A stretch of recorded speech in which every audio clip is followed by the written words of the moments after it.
قدمت داره این 35,000 سال، نه 3,000 سال، 35,000 سال پیش اینا میشستن دیجیرو میزدن.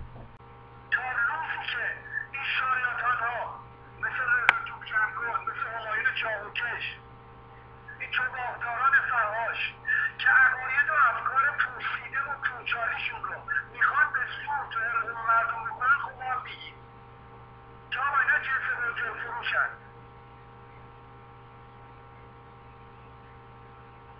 صداهاشو ضبط میکنیم، دوباره پخش هایلایت میکنیم، طرف داره ظرفاشو میشونه، صدای رضا نود هم میشنم، از اون طرف یارو میگه فقط جاوید شاه به قول صاحب ستوتی، اونم از اون هم که آپسی وطن پرسته گوش نمیکنه که داره میگه اگر فردا رضا شاه دوم پهلوی سوم در کاخ نیاوران ساکن بشه من یه روزنامه هم نمیخونم. آخه روزنامه خوندنت بعد از روزنامه خوندن و به قول خودت 50 کتاب پشت سرت که ما هنوز ندیدیم عکسش رو، رفته تو رستوران با یه دونه ویترس عکس انداخته. آقای رضا توپچمکن اقلا یه عکس مثل اون خروس لاری بوی دوتا کتاب بذار پشت یه دونه فیگور اونجوری بگیر. جاوید شاه کدوم شاه؟ اون یکی میگه همایون چاقوکش میگه من فردا میخوام در فردا ایران برم شبونه موقع شماره 2 بشم. این همه دختر رفته یه کلفت پول کچل انتخاب کرده برای ازدواج. اونم دونم فرشته سمت راست و یکی رو سمت چپ و نمیدونم شیطان و نوچه هاش و مار و اغرب و روتیل و غوری و زمزم و نمیدونم غوری چند 10 کیلومتری و نکیر و منکر هم کردن عوض کردن مثلشو کردن انکر و منکر. پس فردا من جدی 6 ماه دیگه میشه حاجی و حتا. نمیدونم که خب آقا اسم اسلامیشه. 2 هفته بود ماک نگرفته بود، یه ضرب داریم تخت گاز میریم. اون کیه این باد اول؟ آیدیش از فرست ویو. باد اول باد سر صبح که در میره. فرست ویو برگشته میگه مسعود کچل. خب مسعود کچل آستیجی که میاد میگه که آرش بی خدا سایت زندیق. آقا تو یه دونه دیگه وبلاگ درست کن. این عراجی بوده که بروسلی نمیدونم ایرانی بوده و انیشتین پدر جدش نمیدونم از شیراز آمده، نمیدونم ادیسون خالش ایرانی بوده. اینا رو توی وبلاگ بزن و بخندیم. میدونی چقدر ایرانی، جوان ایرانی 70% کشور رو ایرانی جوان تشکیل میده زیر 30 سال. میدونی چقدر جوان ایرانی و توسط مطالب جمع‌آوری شده در سایت زندیق آگاه شدند که دین مبین اسلام و مذاهب شیعه و سنی و کوفی و صوفی و کوفی و همه اینها کاسبی بیش نیست. چه کنی آخ بکن نکن ها دده میخونه شجریان استاد مرد اول آواز. خط و چش و چال و زلف یار. صحبت موسیقیمون تمام کنم. با موسیقی شروع کردیم، با موسیقی هم تمام کنیم. آقای گرین رولوشن دوست بهایی ما میاد میگه آقا از عالم ناسوت. آقا عالم ناسوت چیه؟ آمدن آسمون رو طبقه بندی کردن، ناسوت و جبروت و ملکوت و نمیدونم لاهوت و آسمون رو طبقه بندی کردن.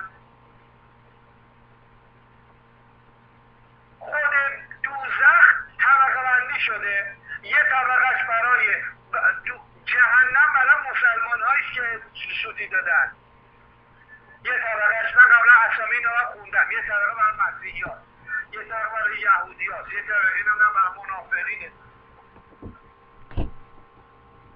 بعد آقا میاد از تکنولوژی آیفون، از اون آیفونش آنلاین میشه میگه آقا عالم ناسوت.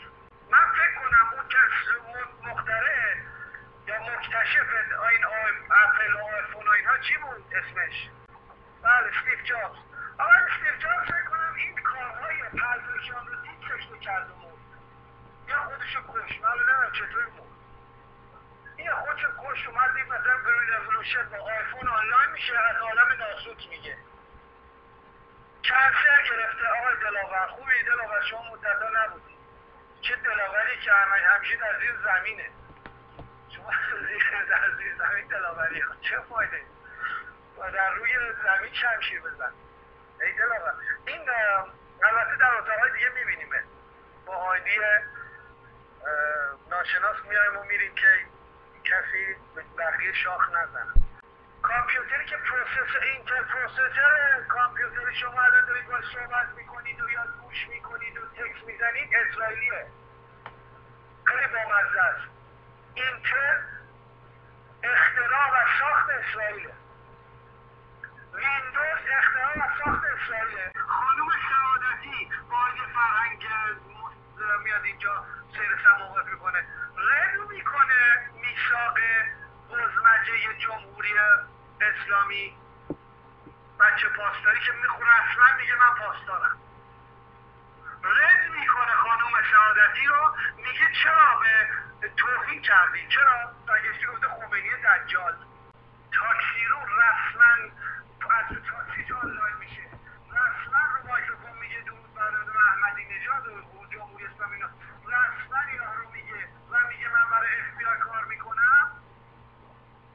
کامپیوتر دست دوم فروش مدرکسیمو میاد میشه رهبر ارتش آزادی بخش شاهنشاهی و بیانیه برای خامنه‌ای میفرسته تو پرتاک و استاد دانشگاه میشه توی آلمان.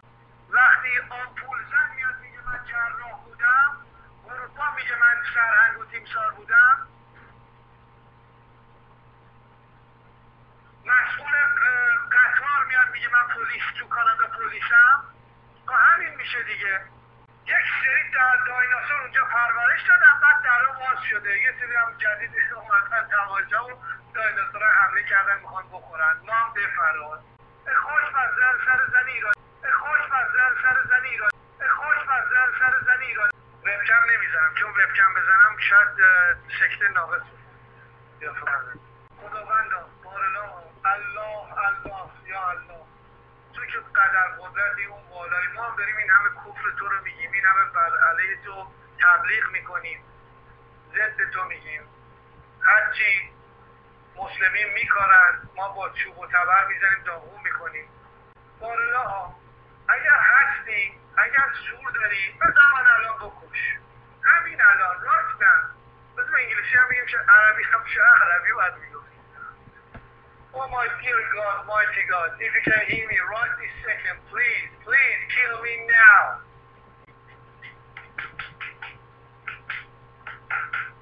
نه هنوز زنده. دیروز رفتم اتاق پریر، یه اتاق هستش که نمیدونم دعا میکنن. اون شدید اون اتاق رو رفتید تو اتاق بخندید. او پدر، به نام پدر، من نرفتید برین آقا.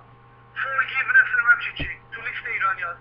من با یه آیدی رفتم یادم نیست واقعی وحشی نمیدونم خرچنگ نمیدونم کجی همچی چیزی بود.